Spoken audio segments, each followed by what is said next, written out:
You've negotiated with some very tough people. Vladimir Putin strikes me as right up there. And there are two schools of thought about what to do. There's people who say, and you've heard them, you need to be very tough. This guy needs to understand that he has to pay a price for what's happened in Crimea and with Ukraine. And if we don't stand up to him, you know, you will have huge consequences. There are others, like Henry Kissinger, who say, you've got to give him a way out. You've got to provide Putin with some kind of way to get out of this. You can't push him to the wall. This will only feed Russian nationalism. I don't think it's an either-or, notwithstanding what my friend Henry has said on the subject. I think you can have a combination of both. I think he does understand strength and resolve and discipline and power. So I think you can have some of that, but also we do need to find a way, we and our Western European allies, to bring Russia back into the community of nations.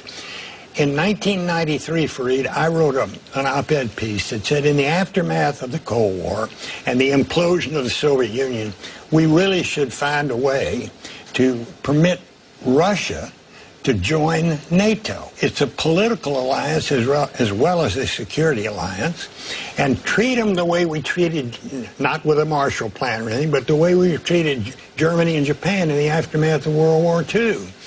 Give them a way into the community. Bring them into the tent. That didn't happen. And I wrote another one in 2002, I think, to the same effect. I think if that had happened, we might not be at this juncture today. Because if you remember, we had 15 years of very reasonably good relationships with Russia under both Yeltsin and Putin. The first 5 years of Putin's running the show there, he leaned toward the West.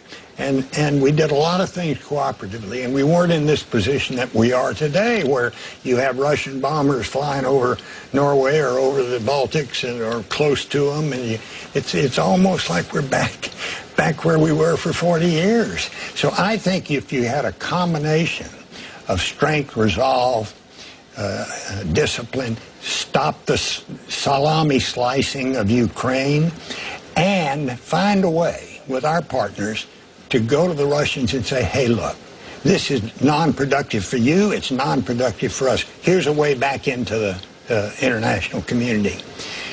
His political strength at home, of course, has been enhanced tremendously by the nationalist approach that he's taken.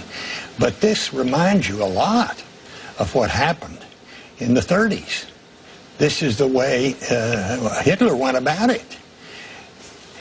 Slice here, slice there, slice here. Don't do anything about it. Talk about it, but don't do any more. I worry about that.